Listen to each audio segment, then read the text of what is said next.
Time now for a sports update. The Yankees are moving all-star Jazz Chisholm Jr. back to second base. Pacers confirm that Tyrese Halliburton will miss the entire 2025-2026 season. And finally, the founder of Match.com lost his girlfriend to a man she met on Match.com. It'd be your own website. Full circle type shit right there, man. The thing you create came back to haunt you. Why am I doing updates? We're in Lake Tahoe. It gets the people going. There's just something about the updates. It brings you back to a great time, and it sets the tone. Again, we talked about tone setting earlier. Right. Yes. The updates is a tone setter. Yeah, we did set the tone earlier with David Wells. He was great. We have tomorrow's show, and really the rest of the week kind of booked up here, and I'm excited about it. I just told Joe Buck, whether he was aware of it or not, he is inked in, not penciled in, for tomorrow morning. And so we're doing this on Tuesday. It's Tuesday in Tahoe. It's lay the groundwork day. I want to go back to David Wells for a second, because there were two, not one, but two fist pumps between you and Wells. Yeah. Why? Taylor, here's the deal. I don't need another younger version of me. I need someone better, more responsible than me, okay? Yeah. You are me. You're making horrible decisions with business expenses. I mean, just terrible. I paid for a hotel last night. You didn't even stay in it. I mean, you paid for it. I got caught up in the moment with David Wells. You did? Well, you don't say. And the fist bumps were accidental. I'm watching back when I'm editing the video, and I'm like, why did I just fist bump David Wells? Because he said he was a Liverpool fan. Right. And then later on, he chose Yankees World Series ring over the Blue Jays. Right. And I fist bumped him again. Yeah. I'm not even like... Right. Fist bump's not even my go-to move. Is this the first time you've ever done a fist bump? I think so. Something about Tahoe, I just wanted to put my fist out for him to fist bump. Yeah, I understand that. Do you want to show the audience what David Wells did for you? Do you have the ball? I think Taylor has peaked. I think he's peaked. I think if Taylor just packed it up and went home tomorrow, he'd be fine, because he gave us the list earlier of the wish list of the guests that he wants on. He got one of them in David Wells. He's not getting the other two. And so what I'm telling you is I think Taylor's done, especially after this. He is holding it in his hand right now. Look at that. David Wells. David Wells signed a golf ball. Yeah. And then the inscription on it says perfect game, with the date of his perfect game. That's so good. And there is a picture of David Wells being hoisted in the air, celebrating the perfect game. He said, I break these out on special occasions. Yes. You, my friend, are a special occasion. He said, my friend, too. You heard him. I did. Yeah, you're friends. Yes. Right, yes. I think I'm going to his charity tournament next year. You're not. You're paying for it. I'm going, you're coming and producing, whatever it is that we do. I just told Trey Wingo I would jump in a lake with him. Yeah, I heard that. That's what Tahoe Week is all about. Trey wants to go in the lake. I will go in the lake with Trey Wingo, or at least tell Trey that I'll go in the lake, but not really go in the lake, and probably not call him, but he will join us tomorrow. How about that? When you walk past Trey Wingo, there was some confusion about what water he was getting in. I think you initially thought it was a pool and a pond. Yeah, I think you initially thought it was a pool, and then he was like, no, I'm going right into this lake. Yeah. And you so quickly, so swiftly said, I'll be in that lake with you. And then the second you walked away, you looked at me and you said, I'm not going in that lake. You're right. I did say that. I mean, do you know how fucking cold that lake is? What are you, out of your mind, dude? Do you know? Have you jumped in a lake? No, I don't think so. You've never been in a lake? I've been in a lake. I've dabbled in lakes, but I wouldn't say I'm consistent in lakes. It's probably my third choice of body of water. I wanted to do top 5 people in really? Yes. You would go ocean first? I would go pool first, right? Ocean second. There's sharks in the ocean. I only go up to my ankles. Really? If I can't see my knees, we got to get to some higher ground. Wait a second. So bodies of water. You're telling me pool is your first choice? By far. Makes sense. Ocean is your second choice. Yeah. Lake is your third? Yes. Lake over the sea.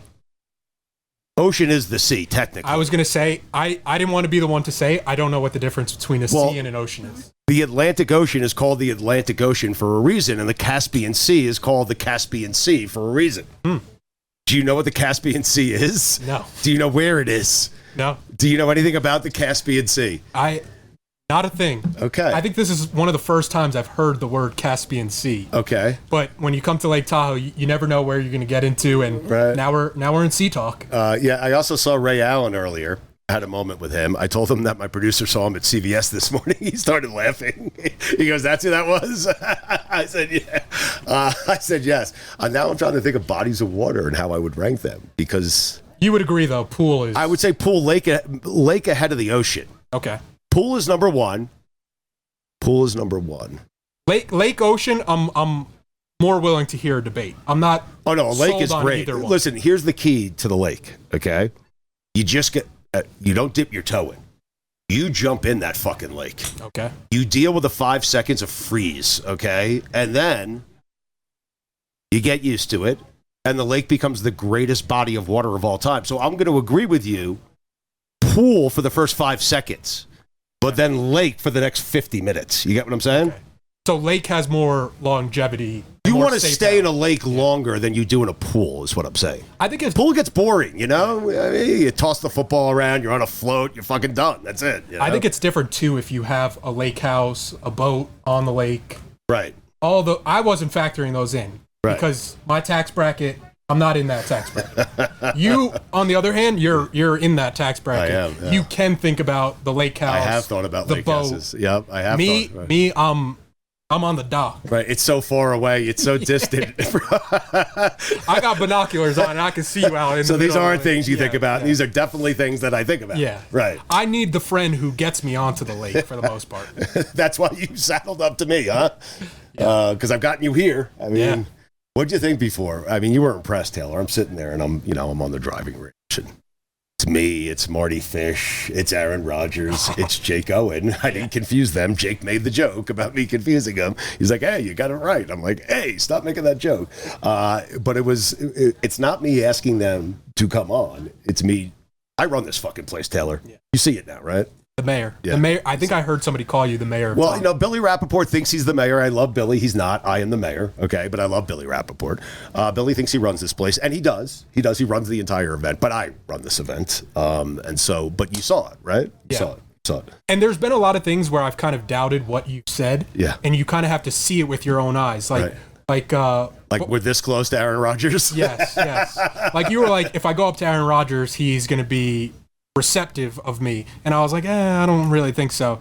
And then immediately he embraced you with a hug. He said hello. Yes, he did. He embraced you with a hug. He did. The other one was, you've told me a couple of times that you're pretty close with Big Cat from Barstool. Yeah. And I was like, there's not really much crossover there. And I saw Big Cat, and I went up to him beforehand, and I was like, "Hey, Taylor, nice to meet you. Stugotz is producer," and he immediately was like, "Stugotz, man, I love Stugotz." And I was like, "What the heck is going on?" He also said I'm the worst texter of all time. Yeah. Which I am. We kind of bonded over that. He's like, "Dude, you asked me if I was going to Tahoe. I told you yes. You asked me when you were getting there. I responded. I asked you when you were getting there, and you still haven't responded. And it's been 3 days." And I said, "Big Cat, listen to me. Listen to me." And we're not talking about Galarraga here. We're talking about Big Cat from Pardon My Take, okay? I said, "Big Cat, listen. Once I've established that you're going to be here, you know I'm going to be here. Who the fuck cares about the details? When we get here, we'll see each other. Why would I waste precious communication and energy texting him back, 'Hey, I'll be here on Thursday'? Who the fuck cares? We're both going to be here. Same place, same time. We'll hang out. We'll take shrooms. That's what we'll do." Did I say that too loud? No, I don't think so. I don't know if he would appreciate me saying that. Stupidity! Anyway, so I'm jumping in a lake with Trey Wingo the second we are done with this. Trey will join us tomorrow. Jake Owen's going to join us tomorrow with Mardy Fish. Now, I think we need to make this happen. I'm hesitant to give you Marty's number, but I'm telling you, if anyone can make this happen, it's Mardy Fish. I would like Aaron Rodgers and Jake Owen on together. Okay? So I want you to text Marty and ask him if he can make that happen. Now, you say to yourself, Marty's not going to do that for us, but you have seen up close how close me and Marty are. And you now know that Mardy Fish will indeed do that for you, Taylor, okay? Yeah. Make that happen. The first thing Marty said was, "When is Pipo coming back on the show?" And I was like, again, what bizarro universe is this where Mardy Fish is coming up to Stugotz and asking him when's the next observations that he's going to drop? Tomorrow with Dan Patrick. That's when they're going to drop. He also asked for the Sports Whisperer to come back. Yeah. Marty. Yeah. Marty. Not coming back. Oh, maybe. Never say never. You have me doing sports updates, dude. Yeah. Listen, if you tell me the audience loves just the idea, because I used to do them for the show, we used to have fun with them. They used to love the end finalies, especially at ESPN, because it was, we were the anti-establishment show, firmly entrenched inside the biggest sports establishment in America from a media standpoint. If you're telling me our audience, and Taylor, I trust you with this because you have the pulse of our audience. If you're telling me they love me doing the updates, I'll continue doing the updates. If you tell me they want sports whisperers, I'll continue. I'll do it. I'll bring them back, okay? So I will follow you because I know you care about our audience, and I know you know what our audience wants. So I will bring those things back if indeed you tell me to do so. Yeah, and Mark Hochman. People love that. People love that. That was probably the most well-received thing that we've done so far in this second iteration. He'll be joining us every week. When we get back from Tahoe, he'll be joining us I think Tuesdays with Hawk. Yeah. I think that's what we've discussed here. What happened with your plane last night, Taylor? Just a disaster from start to finish. Right. We get onto the plane. They're telling us, hey, we're about to take off. No worries, guys.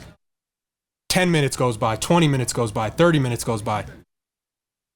Listen, I was born at night, but it wasn't last night. I could tell that plane wasn't moving. The captain finally gets on an hour later and was like, hey, we're not taking off for quite a while. I'm going to put my hand up here and be honest with you guys. Mm-hmm. So our flight got delayed 3 hours sitting on the tarmac. Wait, so how long before the captain came on? It was about 45 minutes. So the captain, he decided, so he lied to you for 45 fucking minutes and then decided, hey, I'm going to be the guy that's not going to lie to you anymore. That was very nice of the captain. He was like, guys, we're trying. How about you don't lie to us for the first 45 minutes? How's that sound? He was like, guys, we're really trying our best out here. So it again didn't sound like it was. Can we have our captains not lying? Yeah. I mean, you're flying me in a fucking airplane. You're the only one who knows how to fly said planes. Just stop lying. Just tell me the truth, please. I'm nervous enough. I mean, Jesus. And if that... I'm in a tube. I'm on gummies. I don't need this shit, man. Anyway, sorry. Go ahead. If that couldn't make the experience worse, now in my head, I'm like, okay, I'm going to land in Tahoe at like 1 a.m. We said we were going to be out at the course at 8 a.m. Yeah. I'm landing in Reno at 1 o'clock, and then I have to take an Uber to Tahoe another hour. Right. I'm like, okay, you know what? Taylor, suck it up. It's not that bad. Stugotz, the guy sitting next to me. Right. If things aren't bad enough. If things weren't bad enough. Right. The guy sitting next to me. Mm-hmm. He's in the aisle. I'm in the window. It's a 2-person row. Right. He takes his shoes off. Mm-hmm. He takes his socks off, and he puts the socks in the holder thing. Oh God! And I'm like, what is going on right now? This is rancid. Yeah. I could still smell it. That pause right there was because of the gag from me being able to smell it. And I'm like, okay, right. This is nasty. This is a 6 hour. You're thinking to yourself, delayed, lying captain. Stanky. Shoes are off. Stanky. Socks are in the thing right in front of right behind the other person's seat, in front of his seat. You're thinking this cannot get any worse. Yeah, and he to be fair to him, he kind of just alphaed me because I wasn't going to say anything. Right. And I'm looking at him and like, I guess I'm just going to sit next to this guy with his toes out. This flight.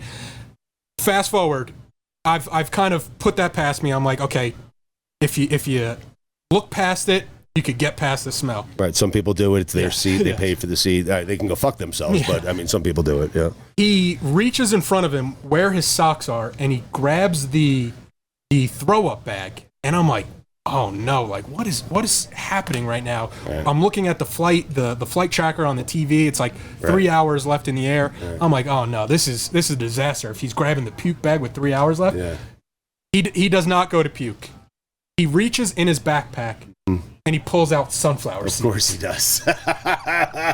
So he has no shoes, no socks, and he is fitting sunflower seeds into a puke bag.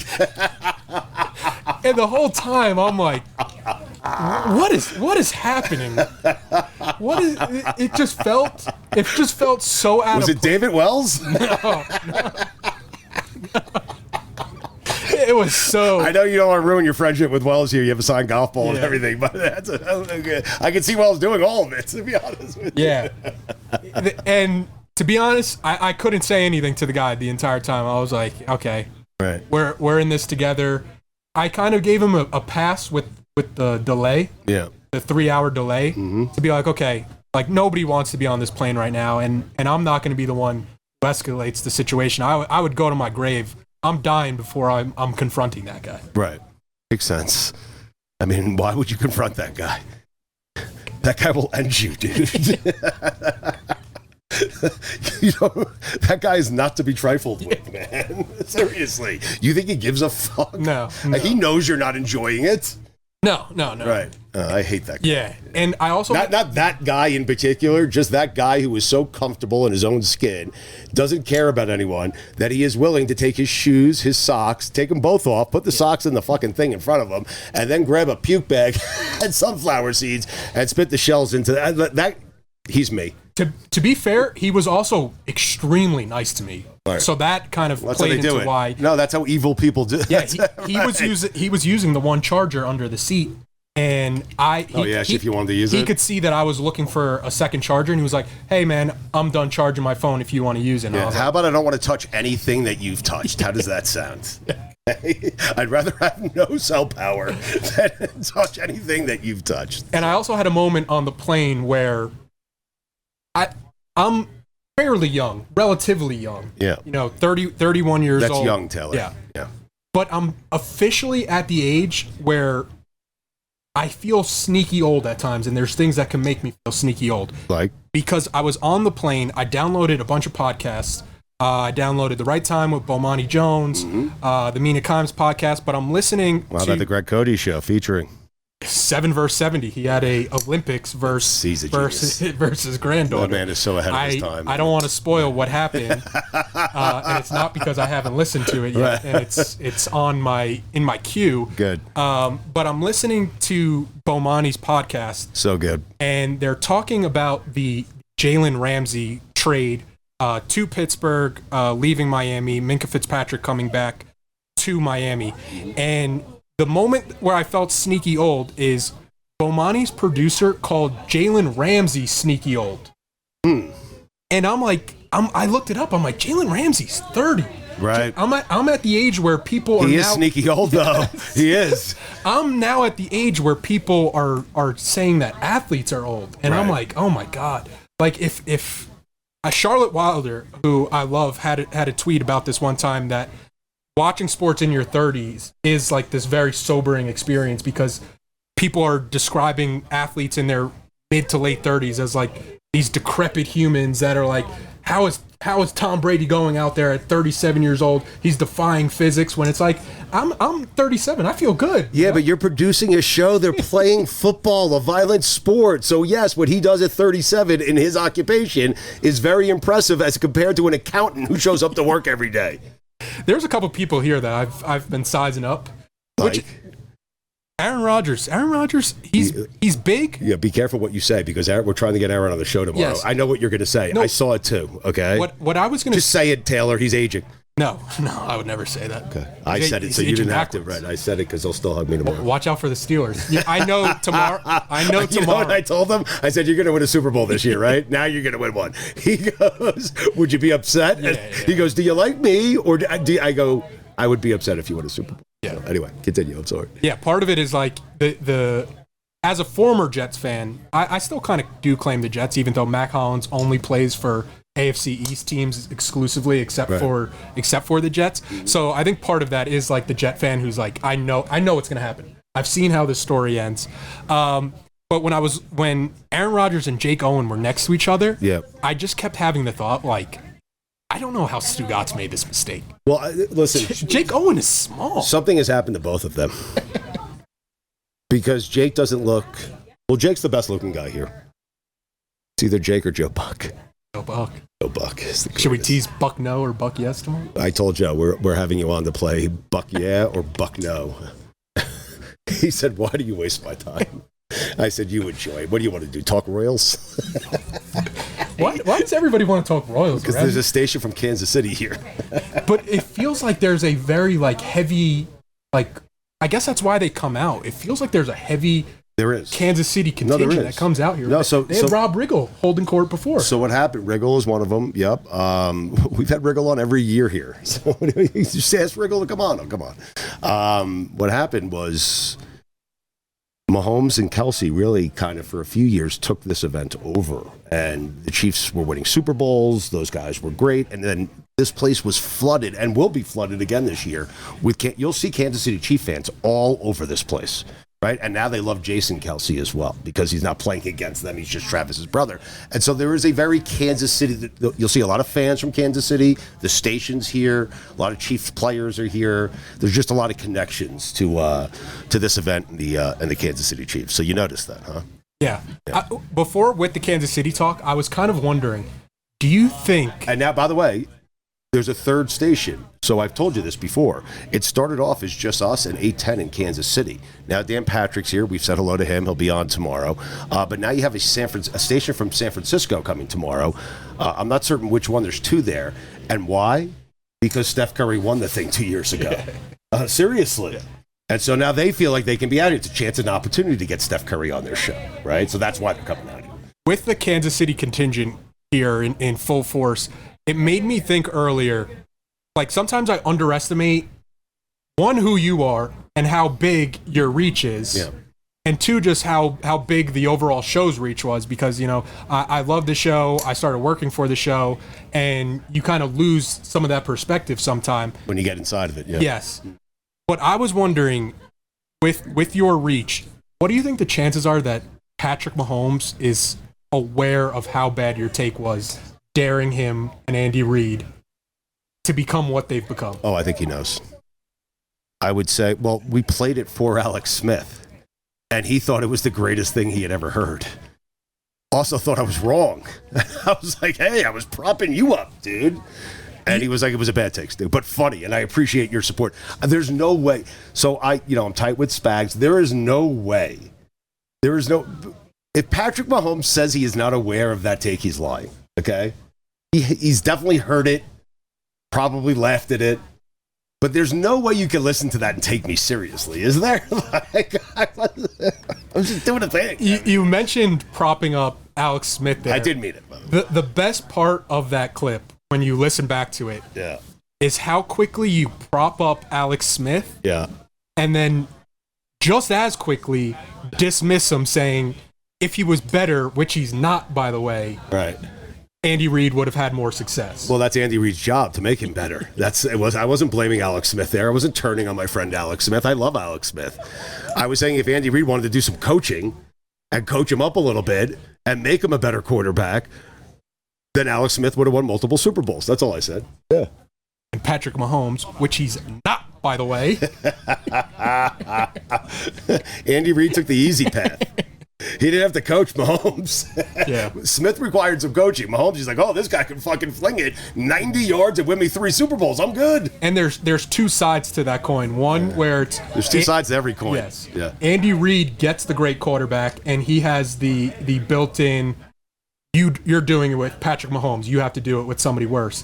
And then you have somebody like Kyle Shanahan who has a worse quarterback, and you're like, hey, the reason why he doesn't have a better quarterback, because he doesn't want the expectations of a Patrick Mahomes. You're just learning this. The take game. Yeah. There's some times where I'm watching you, and I'm taking notes. I'm like, wow, how's he doing it? How's he doing it? Just make it up as I go along. And then the time I had that recently was the U.S. soccer take, where you're getting into it. You know, you're naming names from the 90s. Giorgio Canaglia. Yeah. And I'm just watching you, just taking it all in and being like, you know what that is? That's the pitcher coming in from the bullpen, reaching back, throwing 102 on the black and letting everybody in the crowd know. Enter Sandman. Yeah. That's you letting everybody know, like, hey, when I want it, Yeah. I still got it. Oh, yeah. I could do a whole show of it. Yep. For the next 10 years, in case anyone's worried about me, okay? I'll choose when I want to do those things. Lest you think I forgot how to do this. I just like doing it for you, Taylor. Maybe it's... And the audience appreciates it. I know the audience appreciates it. Oh, that was a good take, the soccer take. I felt good about it. It started off a little slow. I didn't know where I was going to go with it, but I really stuck the landing, which is really how I've been doing this the entire 20 years I have been doing it. That's almost the key from what I've watched. Just let me go, Taylor. From what I've watched, that seems like the key to a great take, where you kind of have to start it, and you don't know where you're going to finish it, right? But you're confident. Like the pilot, yes. He's going to land that I'm going to land the plane. He's going to land that plane. Just give me a plane. In this case, the plane was U.S. Soccer, and I will land that fucking plane. Soccer is dead in America. Okay? I will figure out how to land that plane. I have never given that take before. That if you're going to be bored on a sporting field, you might as well be bored on a baseball field and make millions of dollars. I've never even thought about that before. It just came out. So you wind me up, you give me a plane, the plane is U.S. Soccer, I fly U.S. Soccer right into the fucking ground. Because that's what, Taylor, you just got to give me time and let me tie it all together, and eventually we get to it, you know? Yeah, and I think my... U.S. Soccer. I'm so fucking tired of it. Seriously. I'm so like, well, why do we have these discussions about U.S. Why? Why do we waste so much time talking about soccer? No one cares. They had a tough defeat this weekend. They lost to Mexico. How was it tough? Defeat is expected. The CONCACAF goal. You were expecting them to win. You know what? It's on you. It's on Mike. It's on Whittingham. It's on David Wells. It's on all fans of soccer, because you expect something from the United States that you're never going to get or see, and you haven't realized it yet. When will you guys realize that no one cares about men's U.S. soccer, and they're never going to win a game that you expect them to win? It's on you. It's not on... You know what? I apologize to the U.S. men's soccer team. It's on us. It is not on you. I mean, you're lousy, but it's on us for expecting you not to be lousy. One of my favorite things in the art of the take, too, is seeing you finish the take, and then you kind of sit, digest what you just said, and it's like you're going over like game notes and game film, and you're like, I remember with that soccer take, one of the first things you said after was like, I should have mentioned that soccer's the first sport that most people quit.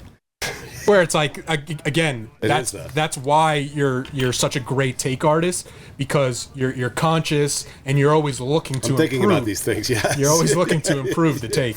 It is the first sport that kids quit. They don't have the heart to tell their parents, like, listen, Mom, you're trekking me out to this fucking soccer pitch every Saturday. I don't want to be here. It sucks. I crap my pants once. I'm playing defense. I never touch the ball. I don't want to be here. I don't like soccer. Like, it's a tough thing.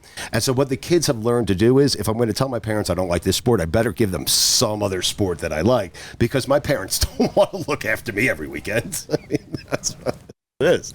So kids, listen, when you get tired of soccer, and you will, all right, and you have to talk to your parents about, listen, Mom, no more fucking sliced oranges, okay? I don't care. I don't want the oranges, okay? I don't want soccer, period. But when you do that, when you have that moment and you're nervous about it, and you're telling Mom and Dad, and they might think you're soft or whatever, okay? Listen to me. Just come to them with a plan B. Tell them you don't like soccer because you want to play football or lacrosse, okay? That's what a physical sport. That's what you do. Just have something in the holster, okay? Don't just say you want to quit sports. That's not good. Don't just say you want to quit soccer. That's not good. Don't like soccer. I'm bored. I play defense. I never touch the ball. You have to play with your feet. I want to play a sport where you can use your hands. How about that? You do. I'm here for you, kids. I don't want to think about feet anymore since that airplane. I wasn't even on it, and I don't.